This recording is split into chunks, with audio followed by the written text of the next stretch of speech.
سبحان الذي أسرى بعبده ليلا من المسجد الحرام إلى المسجد الأقصى الذي باركنا حوله لنريه من آياتنا نحمده ونصلي على رسوله الكريم أما بعد فأعوذ بالله من الشيطان الرجيم بسم الله الرحمن الرحيم رب اشرح لي صدري ويسر لي امري واحلل عقدة من لساني يفقهوا قولي ربكم الذي يزجي لكم الفلك في البحر، تمہارا رب وہ ذات ہے جو کشتی کو تمہارے لیے سمندر میں چلاتا ہے۔ اب شیطان کے قصے کے بعد فوراً اللہ تعالیٰ اپنی بات فرماتے ہیں کہ دیکھو تم شیطان کی باتیں مانو گے، وہ تم کو کیا دیتا ہے سوائے پریشانی کے، جھوٹے وعدے کرتا ہے، ما یعدہم الشیطان الا غرورا۔ اس کے برعکس اللہ تعالیٰ تو واقعی تمہیں بہت کچھ نعمتیں نوازتا ہے۔ ربکم الذی یزجی لکم الفلک فی البحر لتبتغوا من فضلہ، تاکہ تم اس کے فضل میں سے تلاش کرو، ایک ملک سے دوسرے ملک جاؤ، رنگ رنگ کی چیزیں لاؤ۔ ربکم الذی یزجی، یزجی ازجا اس کا مصدر ہے، کام آسان ہونے کی وجہ سے پورا ہو جانا۔ تو کشتی کے لیے یزجی کا لفظ کیوں استعمال ہوا ہے؟ کیونکہ آسانی سے چلتی ہے نا، نرمی سے چلتی۔ کشتی کا چلنا عموماً اگر سیلاب طوفان وغیرہ نہ ہو تو سڑک سے اور جہاز سے زیادہ بہتر سواری ہوتی ہے، اسموتھ چلتی، آسانی سے چلتی۔ انہ کان بکم رحیما، بے شک وہ تمہارے اوپر بڑا مہربان ہے۔ وَإِذَا مَسَّكُمُ الضُّرُّ فِي الْبَحْرِ، اور جب پہنچتی ہے تم کو تکلیف، ضرر سمندر میں، دَلَّ مَن تَدْعُونَ إِلَّا إِيَّاهُ، گم ہو جاتے ہیں جن کو بھی تم پکارتے ہو مگر وہی کام آتا ہے، إِلَّا إِيَّاهُ۔ یہ اصل میں کفا بربک وکیلا کے لیے دلائل دیے جا رہے ہیں کہ رب کافی ہے، دیکھو کیسی کیسی ضروریات پوری کرتا ہے۔ اچھا یہ بات کیوں؟ اس لیے کہ عموماً یہ ہوتا ہے نا کہ جب بھی کسی کو کہا جائے کہ یہ قرآنی آیت پڑھو یا سورت، کہتے ہیں اس سے کیا فائدہ ہوگا، اس سے نہیں توڑ ہونا جادو کا، اس سے فلاں چیز کا توڑ نہیں ہو سکتا۔ اس کے لیے تو کہتے ہیں کالے علم کا توڑ تو کالا علم ہی ہے۔ اچھا کبھی سوچا آپ نے اس کو کالا علم کیوں کہتے ہیں؟ کالا یعنی نام میں بھی آپ دیکھیں نا۔ اچھا اسی طرح سفلی علم بھی کہتے ہیں اس کو۔ سفلی کا کیا مطلب؟ گھٹیا، نچلا، اسفل سافلین۔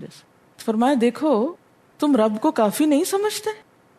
رب کی طاقت تو دیکھو، جو سمندر میں کشتی اتنی آسانی سے چلا لیتا ہے، اور جب تم ڈوبنے لگتے ہو تمہاری مدد کو پہنچتا ہے، تو وہ کافی کیوں نہ ہوگا؟ لیکن تم کیا کرتے ہو؟ فَلَمَّا نَجَّاكُمْ إِلَى الْبَرِّ، جب خشکی کی طرف تم کو نجات دیتا ہے، آرزتم، تو تم منہ موڑ دیتے ہو۔ عرض کس کو کہتے ہیں؟ چڑھائی کو۔ تو آرز تم کا کیا مانو گے؟ پھیل جاتے ہو، اس کو ہی بھول جاتے ہو، منہ موڑ جاتے ہو۔ یہ لفظی معنی نہیں ہے خدا کے لیے آرز تم کا بیگانے بن جاتے ہو، جو منہ موڑ جائے وہ بیگانہ ہی ہو جاتا ہے نا۔ وَكَانَ الْإِنسَانُ كَفُورًا، اور ہے انسان بڑا ناشکرا۔ اللہ تعالیٰ فرماتے ہیں، پوچھتے ہیں أَفَأَمِنْتُمْ، کیا تم بے خوف ہو گئے؟ أَن يَخْسِفَ بِكُمْ جَانِبَ الْبَرِّ، کہ وہ دھنسا دے تم کو خشکی کے کنارے میں۔ وہ تو تم کو زمین میں بھی دھنسا سکتا ہے، وہ تم کو خشکی میں بھی لا کے دھنسا سکتا ہے۔ اور یرسل علیکم حاصبا، یا بھیج سکتا ہے تم پر پتھروں کی بارش۔ حاصب کا اصل معنی کیا ہے؟ پھینکنے والی، مراد ہے پتھروں کی بارش یا سخت آندھی۔ ثم لا تجدوا لکم وکیلا، پھر نہ تم پاؤ گے اپنے لیے کوئی وکیل۔ یعنی اگر تم نے رب کو وکیل نہ سمجھا، کفا بربک وکیلا، یقین نہ کیا، تو کیا ہوگا؟ پھر تم کو اور کوئی وکیل نہ ملے گا۔ اگر تم نے اس سے منہ موڑ لیا، اس سے بے رخی برتی، اس کو چھوڑ دیا، تو کوئی کام نہ آئے گا۔ ثم لا تجدوا لکم وکیلا ام امنتم، کیا تم بے خوف ہو گئے؟ ان یعیدکم فیہ تارۃ اخری، کہ وہ لوٹائے تم کو اس میں ایک اور بار۔ تارتن کا مطلب ہوتا ہے ایک بار، یعنی پھر ایک بار نہیں تم سمندر میں جا سکتے، بھلا پھر بھی تو کسی ضرورت سے وہاں پہنچو گے نا۔ فَيُرْسِلَ عَلَيْكُمْ قَاصِفًا مِّنَ الرِّيحِ، تو بھیج دے تم پر توڑنے والی ہوا میں سے، قاصف تند و تیز ہوا، قاف صاد فے قصف، قاصف بمانا کاسر، توڑنے والی، وہ ہوا جو درخت توڑ دے. یہاں مراد وہ ہوائیں ہیں جو سمندر میں کشتیوں کو توڑ دیں، تمہارا غرور توڑ دیں. فَيُرْسِلَ عَلَيْكُمْ قَاصِفًا مِّنَ الرِّيحِ، گرجنے والی، توڑنے والی. فَيُغْرِقَكُمْ، پھر غرق کر دے تم کو. بِمَا كَفَرْتُمْ، بوجہ اس کے جو کفر کیا تم نے. ثُمَّ لَا تَجِدُوا لَكُمْ عَلَيْنَا بِهِ تَبِيعًا، پھر نہ تم پاؤ گے اپنے لیے ہمارے خلاف کوئی تابع، پیچھا کرنے والا. یعنی اس وقت عین سمندر کے بیچ میں جب تم پر طوفان آئے اور تمہارے سارے سہارے ختم ہو جائیں اور تم ڈوب کر رہ جاؤ، تو تمہاری خاطر کوئی بھی آ کے ہم سے لڑنے والا نہیں، ہمیں کوئی پوچھنے والا بھی نہیں، ہمارے پیچھے کوئی نہیں آ سکتا ہم کو پوچھنے کے لیے کہ یا اللہ کیوں کیا ایسے. تبھی تابع، یعنی کوئی دعوے دار نہ ہوگا تمہارا. وَلَقَدْ كَرَّمْنَا بَنِي آدم، اور البتہ تحقیق بزرگی عطا کی ہم نے بنی آدم کو، عزت بخشی ہم نے بنی آدم کو. اور بنی آدم کیا کر رہا ہے اپنے ساتھ؟ اللہ نے تو بزرگی دی، عزت دی، لیکن انسان نے انسان کے ساتھ ظلم کیا. انسان کے لیے اتنا خیر خواہ نہیں ہو سکتا جتنا وہ ہمارے لیے. یہ اس کا انعام ہے. وَلَقَدْ كَرَّمْنَا بَنِي آدم، اور یہ شرف ہر انسان کو ملا ہے، بنی آدم کو ملا ہے، آدم کے بچوں کو ملا ہے. اس میں کوئی فرق نہیں، کوئی مسلمان ہے کہ کافر ہے، عورت ہے کہ مرد ہے، سب آدم کے بچے. اس میں آپ دیکھیے کہ شرف کس کس قسم میں ہے. سب سے پہلی بات ہے کہ انسان کی شکل و صورت، اس کی حیت، اس کی قد و قامت تمام جانوروں سے زیادہ خوبصورت ہے، عقل مند ہے، بہترین ہے ہر لحاظ سے، اور خصوصی طور پر عقل کی وجہ سے. انسان اچھے برے میں فرق کر سکتا ہے، مفید اور غیر مفید میں، خوبصورت اور بدصورت میں، اندھیرے اور روشنی میں، حلال اور حرام میں، اچھے برے میں فرق کر سکتا ہے. اور ساری مخلوقات انسان کے لیے پیدا کی گئی. یہ بھی تو انسان کی عزت افزائی ہے نا. خلق لکم ما فی الارض جمیعا، جو کچھ زمین میں ہے سارے کا سارا تمہارے لیے بنایا. خلق لکم وَلَقَدْ كَرَّمْنَا بَنِي آدم وَحَمَلْنَاهُمْ فِي الْبَرِّ وَالْبَحْرِ، اور اٹھایا ہم نے ان کو خشکی میں اور سمندر میں، یعنی سوار کیا. خشکی میں گھوڑوں، خچروں، گدھوں، اونٹوں، ریلوں، گاڑیوں، جہازوں پر، اور سمندر میں کشتیوں پر. وَرَزَقْنَاهُمْ، اور رزق دیا ہم نے ان کو، من الطیبات، پاکیزہ چیزوں میں سے، سواری کی چیزیں دی، کھانے پینے کی چیزیں دی، یہ عزت ہی تو بخشی. وَفَضَّلْنَاهُمْ عَلَى كَثِيرٍ مِّمَّنْ خَلَقْنَا تَفْضِيلًا، اور فضیلت دی ہم نے ان کو بہت ساروں پر، ان میں سے جو پیدا کیے ہم نے فضیلت دینا. بہت سی مخلوقات پر نمایاں فوقیت بخشی، فضیلت دی. اور یہ بالکل کھلی ہوئی حقیقت ہے کہ کسی جن، فرشتے اور دوسری مخلوق کو یہ اختیارات اور یہ عزت حاصل نہیں جس طرح انسان کو ہے. اور پھر آپ دیکھیں کہ انبیاء وغیرہ بھی انسانوں میں آئے اور وہ بھی جنوں کی ہدایت کے لیے تھے. تو یہ سب کچھ انسان کی دراصل فضیلت ہے. اور حضور صلی اللہ علیہ وسلم کو وہاں تک لے جایا گیا جہاں اسی صورت کے شروع میں ذکر ہے نا، سبحان الذی اسریٰ بعبدہ، جہاں کوئی دوسرا نہ پہنچ سکا، حتیٰ کہ فرشتے بھی. یوم ندعو کل اناس بامامہم، جس دن ہم پکاریں گے سب لوگوں کو ان کے پیشوا کے ساتھ، ان کے رہنماؤں کے ساتھ. ہر انسان کو اس کے لیڈر کے ساتھ پکارا جائے گا. اکیلے نہیں آئیں گے، جس کے ساتھ لگے انہی کے ساتھ آئیں گے. امام کا کیا معنی ہوتا ہے؟ جو راہ دکھانے والا ہو، جو لیڈر ہو. جس سے نماز میں امام کیا کر رہا ہوتا ہے؟ لیڈ کر رہا ہوتا ہے. وہ اللہ اکبر کہتے تو سب پیچھے اللہ اکبر کہتے ہیں، وہ نیچے رکوع کو جاتا ہے یا سجدے کو جاتا ہے تو ہر چیز میں فالو کر رہے ہوتے ہیں. تو اسی طرح قیامت کے دن لوگ ان لوگوں کے ساتھ آئیں گے کہ جو ان کے لیڈرز ہوں گے. ہمارے لیڈر کون ہیں؟ نبی صلی اللہ علیہ وسلم. اور اگر ہم آپ کی پیروی کریں گے سچے معنوں میں تو آپ کے ساتھ اٹھائے جائیں گے. اور اگر ہم نے ان کو چھوڑ دیا اور کسی اور کو لیڈر بنا لیا تو پھر آپ خود ہی دیکھ لیں. فمن اوتیا کتابہ بیمینہ، تو جس کو اس کی کتاب دائیں ہاتھ میں دی گئی. کتاب سے مراد یہاں کیا ہے؟ نامہ اعمال.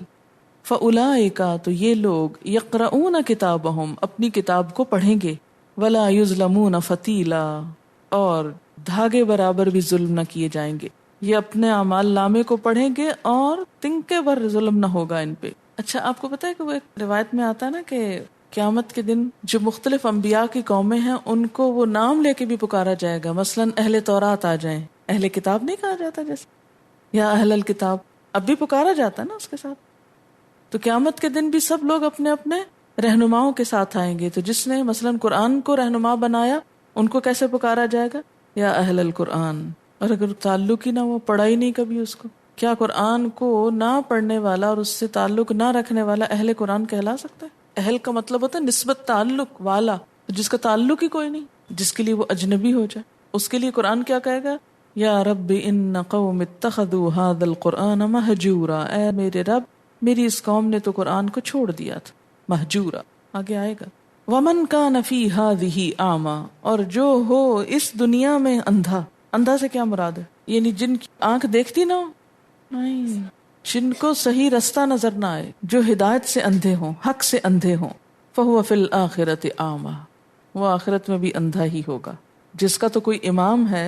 آپ دیکھیں کہ اگر کسی شخص کو خود نظر نہیں آتا تو وہ کس طرح چلتا ہے؟ دوسروں کو پکڑ کے، ہے نا. ہمیں خود تو نہیں پتا عبادت کیسے کرنی چاہیے اور کون سا کام کیسے، تو ہم حضور صلی اللہ علیہ وسلم کو پکڑ لیتے ہیں. اچھا، اب جو شخص اہل قرآن ہی نہ ہو اور اس دنیا میں حق ہدایت سے اندھا بن کے رہے، تو آخرت میں بھی اس کا حال کیا ہوگا؟ اندھا ہی اٹھایا جائے گا. وَأَضَلُّ سَبِيلًا، اور زیادہ بھٹکا ہوا رستے کے اعتبار سے. یہ کس کی سزا بتائی جا رہی ہے؟ اس کی جو دنیا میں حق سے منہ موڑے ہوئے، حق سے آنکھیں بند کیے ہوئے. اچھا یہ بھی یاد رکھیں کہ صرف اتنا بھی کافی نہیں کہ ہم کہیں ہاں یہ نظر آ رہا ہے ہم کو یہ کیا لکھا ہوا ہے. اس ہدایت کو اچھی طرح پہچاننا اور اس کے مطابق چلنا. اچھا یہ سارا پروسیجر ہوتا کیسے ہے کہ جس کو رستہ نظر آ رہا ہو اور اس نے اس طرف جانا بھی تو وہ اس طرف چلنے لگتا ہے. اچانک جب لائٹ چلی جاتی ہے تو کیا ہوتا ہے؟ ڈائریکشن ہی نہیں سمجھ آتی، یہ بھی نہیں پتا چلتا دروازہ کدھر کو ہے. تو جو شخص قرآن کو کھولے ہی نہ تو اس کا کیا حال ہوگا؟ ذالک الکتاب لا ریب فیہ ھدی للمتقین. جو اس کی طرف سے آنکھیں بند کیے ہوئے ہو، جو اس کی طرف سے بے خبر ہو، تو فرمایا آخرت میں بھی وہ بھٹکا ہوا ہوگا. وَإِن کَادُوا، اور اگرچہ قریب تھا، لَيَفْتِنُونَكَ عَنِ الَّذِي أَوْحَيْنَا إِلَيْكَ، کہ دھوکہ دیں تجھ کو اس چیز کے بارے میں جو وحی کی ہم نے آپ کی طرف، لِتَفْتَرِيَ عَلَيْنَا غَيْرَهُ، تاکہ آپ گھڑ لیں ہمارے اوپر اس کے علاوہ کوئی چیز. کیا معنی ہے؟ کہ لوگوں نے اس کوشش میں کوئی کسر اٹھا نہیں رکھی کہ تمہیں فتنے میں ڈال کر اس وحی سے پھیر دیں جو ہم نے تمہاری طرف بھیجی ہے، تاکہ تم ہمارے نام پر اپنی طرف سے کوئی بات گھڑ لو. لِتَفْتَرِيَ عَلَيْنَا غَيْرَهُ وَإِذًا لَاتَّخَذُوكَ خَلِيلًا، اگر تم ایسا کرتے تو ضرور تمہیں اپنا دوست بنا لیتے. یفتنون کا کیا مطلب ہے؟ پھسلانا چاہتے ہیں آپ کو، فتنے میں مبتلا کرنا چاہتے ہیں. یعنی کفار اور دشمن کیا چاہتے تھے کہ حضور صلی اللہ علیہ وسلم کو تھوڑا سا اپنی طرف مائل کر لیں، اپنی طرف جھکا لیں، تاکہ آپ تھوڑی سی کچھ باتیں ہماری مرضی کی اللہ کے نام سے وابستہ کر کے پیش کر دیں کہ یہ بھی اللہ کا حکم ہے. بسا اوقات کیا ہوتا ہے کہ لوگ آپ سے جب راضی ہوتے ہیں جب آپ ان کی مرضی کا دین سنائیں، ہے کہ نہیں؟ اس لیے پھر سنانے والوں کی تقریروں میں، تحریروں میں بسا اوقات ایسے جھوٹے قصے، واقعات شامل ہو جاتے ہیں جو دراصل دین کا حصہ نہیں ہوتے. قرآن کو بہت کم کوٹ کریں گے، اس لیے کہ قرآن تو پھر سب ڈائجسٹ نہیں کر پاتے نا. جب آپ لوگوں کی مرضی کی باتیں سنائیں تو لوگ آپ کو بہت پسند کرتے ہیں، اور اگر آپ ان کو فیکٹس سنائیں کہ اللہ کیا چاہتا ہے ان سے تو پھر ان کو بات نہیں اچھی لگتی.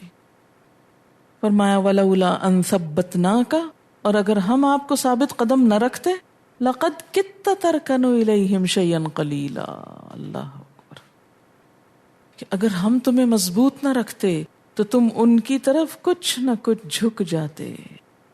سورۃ بنی اسرائیل کہاں نازل ہوئی تھی؟ مکہ میں. اور مکی حالات کیسے تھے؟ بڑے سخت. اور خاص طور پر یہ جب اتری تھی اس وقت تو مخالفت کی انتہا ہو گئی تھی نا، اسی لیے پھر آپ کو لے جایا گیا تھا معراج پر.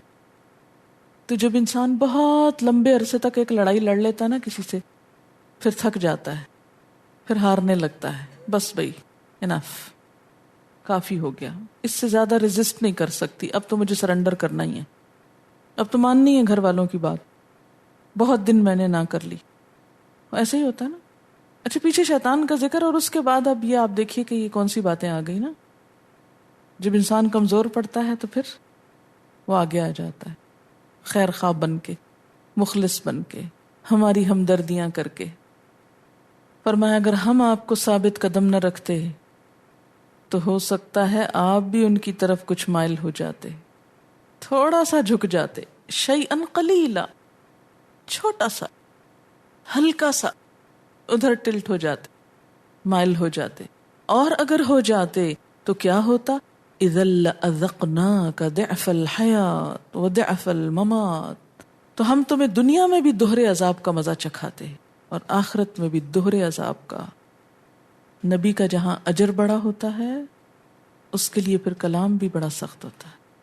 نعوذ باللہ، اس سے کوئی یہ نہیں کہہ سکتے آپ کرنے والے تھے، نہیں، یہ اللہ تعالیٰ بتا رہے ہیں کہ اگر آپ کرتے، اور کتنا کرتے، کوئی بڑی چیز نہیں، شیئن قلیلا، ذرا سا بھی کارنر نرم کرتے، کمپرومائز کرتے، ان کی طرف جھکتے، تو بات یہ کہ سزا بھی قدر و منزلت کے مطابق ہوتی ہے۔ جتنا اونچا انسان جاتا ہے گرنے پر اتنی ہی چوٹ زیادہ لگتی۔ ثم لا تجد لك علینا نصیرا، پھر ہمارے مقابلے میں تم کوئی مددگار نہ پاتے، کوئی مددگار نہ پاتے۔ اس سے کیا سبق ملتا ہے ہم سب کو کہ حضور صلی اللہ علیہ وسلم نے یہ قرآن خود نہیں لکھا، ورنہ اپنے بارے میں یہ بات تھوڑی لکھتے۔ یہ آیت ویسے بھی قرآن کی صداقت کی دلیل بھی ہے۔ ان کو پلیز نہ کریں، اس کا یہ مطلب نہیں کہ ہم ان کو ناراض کریں۔ پلیز نہ کرنے کا مطلب یہ نہیں کہ آپ ان کو ناراض کیا کریں۔ اس کا مطلب کیا ہے کہ اگر کوئی بات ان کو ناپسند آتی ہے، نہیں ماننا چاہتے، کڑوی لگتی ہے، تو چھوڑ دیں ان کو ان کے حال پہ، آپ اس کو ان کے لیے حلال کر کے پیش نہ کریں۔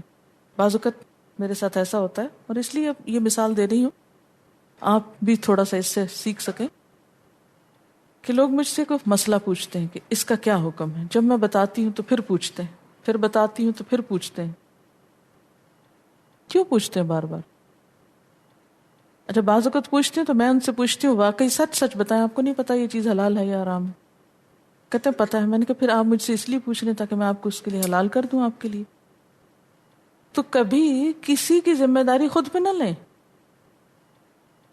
بعض اوقات لوگ آپ سے سود حلال کروانا چاہیں گے، بعض اوقات کچھ اور حرام چیزیں جو صریحاً حرام ہیں کہیں گے کہ کوئی دے دیجئے ایسا فتویٰ کہ جس سے آپ ان کو حلال کر دیں۔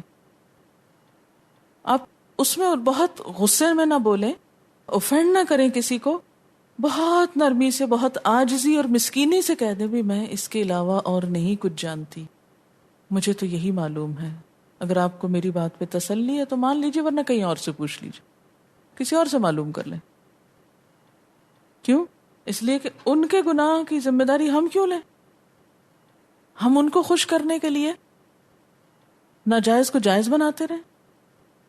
اللہ تعالیٰ نے اپنے نبی کے لیے اتنی سخت الفاظ استعمال کیے، تو ہم کون ہیں؟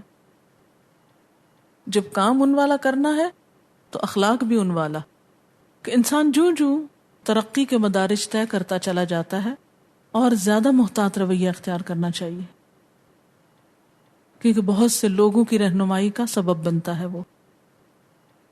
اسی لیے کہتے ہیں نا، زلت العالم زلت العالم، زلہ کہتے ہیں پھسلنے کو، زلت العالم، عالم کا پھسلنا، زلت العالم، دنیا بھر کا پھسلنا ہے، سب اس کے پیچھے پھسل جائیں گے۔ وَإِن كَادُوا، اور بے شک قریب تھا، لَيَسْتَفِزُّونَكَ، کہ یہ عاجز کر دیں تجھ کو، اکھاڑ دیں تجھ کو، من الارض، زمین سے، یعنی یہ لوگ اس بات پہ بھی تلے رہے ہیں کہ تمہارے قدم اس زمین سے اکھاڑ دیں۔ کیوں؟ لِيُخْرِجُوكَ مِنْهَا، تاکہ تمہیں یہاں سے باہر نکال دیں، مکہ سے۔ یہی پلاننگ ہو رہی تھی نا دارالندوہ میں، کہ کس طرح حضور صلی اللہ علیہ وسلم کو مکہ سے نکال دیا جائے۔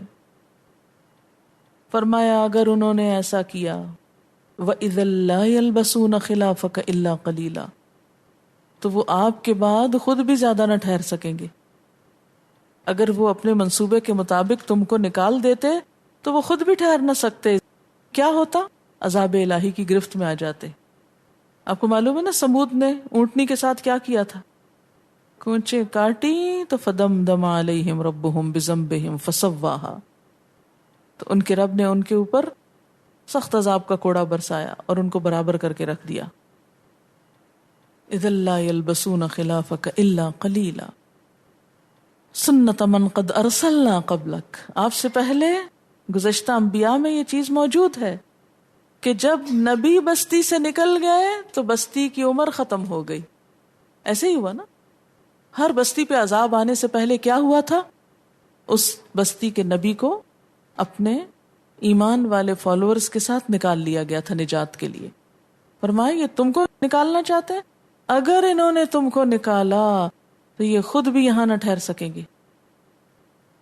وَلَا تَجِدُ لِسُنَّتِنَا تَحْوِيلًا، اور ہماری سنت میں، ہمارے طریقے میں تم کوئی تبدیلی نہ پاؤ گے. ہمارا طریقہ اب بھی وہی ہے جو پہلے لوگوں کے ساتھ ہو گزرا. اقم الصلاۃ، قائم کیجئے نماز، لدلوک الشمس، سورج ڈھلنے سے، الی غسق اللیل، رات کی تاریکی تک. دلوک ہوتا ہے دال لام کاف دلا کا مائل ہونا، مراد ہے زوال کا وقت، جب سورج عین اپنے پیک پر پہنچ کر پھر دوسری طرف کو ڈھلنے لگتا ہے. تو دلوک الشمس کیا ہوا؟ زوال آفتاب. جب سورج ڈھل جائے تو کیا کرو؟ نماز پڑھو. کب تک؟ الی غسق اللیل، رات کی تاریکی تک. غسق کہتے ہیں رات کی سخت تاریکی کو جو بالکل اندھیرا چھا جاتا ہے، بالکل اندھیرا چھا جاتا ہے. یہ لفظ فاعل کے وزن پر ایک اور صورت میں بھی آیا ہے. کہاں؟ وَمِن شَرِّ غَاسِقٍ إِذَا وَقَبَ. تو غسق ہوتا ہے رات کی تاریکی، اندھیرا.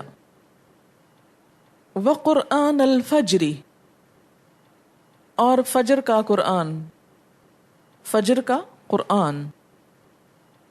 دلوک شمس، سورج ڈھلنے سے لے کر رات کی تاریکی تک نماز پڑھتے رہو. لفظی معنی یہ بنتا ہے. اگر صرف قرآن کے الفاظ کو دیکھا جائے تو اس پر عمل کیا ہوگا کہ جب سورج ڈھل جائے تو نماز شروع کرو، اور کب ختم کرو؟ جب رات اندھیری ہو جائے. لیکن حدیث میں ہر نماز کا متعین وقت بتایا گیا ہے کہ سارا وقت نہیں پڑھنی، بلکہ مختلف اوقات میں. ایک تو سورج ڈھلنے کے بعد فوراً نماز ظہر، پھر جب مزید ڈھلنے لگے، پیلے ہونے کی طرف مائل ہونے لگے تو عصر، غروب ہو جائے تو مغرب، اور رات اندھیری ہو جائے تو عشاء، اور قرآن الفجر، فجر کا قرآن. تو یہاں بھی قرآن سے مراد نماز لی گئی ہے، یعنی فجر کی نماز. تو فجر کی نماز کو قرآن کیوں کہا گیا؟ اس لیے کہ اس وقت قرات لمبی کی جاتی ہے. فجر میں لمبی قرات مسنون ہے. یہاں ایک طرح سے 5 نمازوں کے اوقات کی طرف اشارہ ہے. نماز کے لیے لفظ بعض اوقات صلاۃ استعمال ہوتا ہے، اور بعض اوقات بعض اجزاء کا نام لے کر پوری نماز مراد لیا گیا ہے. مثلا کہیں تسبیح ہے، کہیں حمد ہے، ذکر ہے، قیام ہے، رکوع ہے، سجود. اور یہاں فجر کے قرآن سے مراد صرف قرآن پڑھنا نہیں، وہ تو پڑھنا ہی ہے فجر کے وقت، لیکن نماز میں لمبی قرات، صرف قل هو اللہ نہیں. ساری نمازوں کی نسبت فجر میں قرات لمبی کرنی چاہیے، لمبی صورتیں پڑھنی چاہیے. لیکن یہ اسی وقت ہو سکتا ہے جب کچھ وقت سے اٹھا جائے. اگر آخری 15 منٹ میں اٹھ کر نماز پڑھی جائے تو اس میں لمبی قرات ہو ہی نہیں سکتی. اقم الصلاۃ، خطاب کس کو ہے؟ نبی صلی اللہ علیہ وسلم کو، کہ آپ پڑھیے نماز. لدلوک الشمس، سورج ڈھلنے سے، سورج کے مائل ہونے سے، الی غسق اللیل، رات کی تاریکی تک، وقرآن الفجر، اور فجر کا قرآن. کیوں؟ ان قرآن الفجر کان مشہودا، کیونکہ فجر کا قرآن ہے دیکھا جانے والا. مشہود کس سے نکلا ہے؟ شین ہے دال شاہدہ سے. شاہدہ کا کیا معنی ہے؟ دیکھنا، گواہی دینا، حاضری دینا. یہ مشہود یعنی حاضر کیا گیا، دیکھا جانے والا، کیونکہ اس وقت رات اور دن کے فرشتوں کا اکٹھ ہوتا ہے. حدیث میں آتا ہے نا کہ رات کے فرشتے فجر کی نماز کے وقت اوپر جاتے ہیں اور دن کے اسی وقت نازل ہوتے ہیں. تو اللہ تعالیٰ اپنے فرشتوں سے پوچھتے ہیں کہ تم نے میرے بندوں کو کس حال میں چھوڑا؟ فرشتے کہتے ہیں کہ جب ہم ان کے پاس گئے اس وقت بھی وہ نماز پڑھ رہے تھے، اور جب ہم ان کے پاس سے لوٹے تو نماز پڑھتے ہوئے چھوڑا. یعنی عصر کے وقت بھی نماز ہی کے وقت ان کی ڈیوٹی تبدیل ہوتی. فجر کا قرآن حاضر کیا گیا ہے. اور ویسے بھی حاضر کیا گیا کا مطلب دل کی حضوری بھی ہے. آپ نے غور کیا ہوگا کہ جو لفظ آپ صبح سویرے بول دیں وہ سارا دن آپ کی زبان پہ جاری رہتے ہیں. اگر صبح صبح اٹھ کے کوئی گانے کا جملہ، کوئی شعر، کوئی کچھ بھی آپ کے منہ پہ آ جائے تو پھر کیا ہوتا ہے؟ دن بھر ریپیٹ ہوتا چلا جاتا ہے آٹومیٹیکلی، بغیر کسی کوشش کے. کیوں؟ اس لیے کہ سونے کے بعد جب انسان اٹھتا ہے تو اس وقت بالکل تازہ دم ہوتا ہے اور جذب کی صلاحیت اور کیفیت زیادہ ہوتی بنسبت دن کے ہنگاموں کے. ان قرآن الفجر کان مشہودا، فجر کے وقت قرآن حاضر کیا جاتا ہے، یعنی دلوں میں حاضر ہوتا ہے، دلوں کے اندر جذب ہوتا ہے، دلوں کے اندر زیادہ بیٹھتا ہے. ومن اللیل، اور رات میں سے، فتہجد بہ، پس تہجد پڑھیے اس میں، نافلتن، جو نفل ہیں، زائد ہیں. نفل کس کو کہتے ہیں؟ زائد ہیں. نافلتن کا ترجمہ آپ کیا کیجئے؟ زائد ہیں، لکا تیرے لیے، آپ کے لیے ایک زائد عبادت. کس کے لیے؟ نبی صلی اللہ علیہ وسلم کے لیے. آپ کے لیے تہجد بھی فرض تھی، اور عام لوگوں کے لیے نافلہ سے مراد کیا ہوگی؟ یعنی نفل نماز ہے، فرض نہیں ہے. جو شوق سے پڑھے سو پڑھے. تہجد کی نماز آپ کے درجات بلند کرنے کے لیے تھی، مزید درجات کے لیے. اور یہاں نافلہ کا لفظ اس لیے بھی استعمال ہوا کہ تہجد کی اصل حیثیت نفل ہی کی ہے، یعنی فرض کی نہیں. ورنہ تو یہ ہوتا نا، اقم الصلاۃ لدلوک الشمس الی الفجر. اور تہجد کیوں؟ عسیٰ ان یبعثک ربک مقاما محمودا، امید ہے کہ آپ کا رب آپ کو مقام محمود تک پہنچا دے، یعنی ایسے مقام، ایسے مرتبے تک پہنچائے جو قابل تعریف ہے، تعریف کے لائق ہے. یہ مقام دو طرح کا ہے، ایک دنیا کا اور ایک آخرت کا. دنیا کا مقام محمود کیا ہے؟ کہ ساری دنیا میں آپ کی تعریف ہو، آپ کو حقیقت میں تمام انسانوں سے بڑھ کر مرتبہ اور مقام حاصل ہوا. آپ کا مقام ہر جگہ پر بلند ہے. اس کی دلیل کیا ہے؟ مثال کے طور پر آپ دیکھیں دا ہنڈرڈز کتاب میں، کہ جو ایک نان مسلم نے لکھی اور اس نے آپ کو نمبر 1 قرار دیا. اسی طرح آذان میں آپ کا نام شامل ہے. نمازوں کے جس طرح اوقات ہیں، اور دلوک الشمس سے لے کر غسق اللیل تک، تو راؤنڈ دا کلاک اور پورے گلوب پر ٹائم بدلتا رہتا ہے، اور ہر وقت آذان جاری رہتی ہے دنیا کے کسی نہ کسی حصے میں. وآخر دعوانا ان الحمد للہ رب العالمین. سبحانک اللہم وبحمدک، اشہد ان لا الہ الا انت، استغفرک واتوب الیک. السلام علیکم ورحمۃ اللہ وبرکاتہ.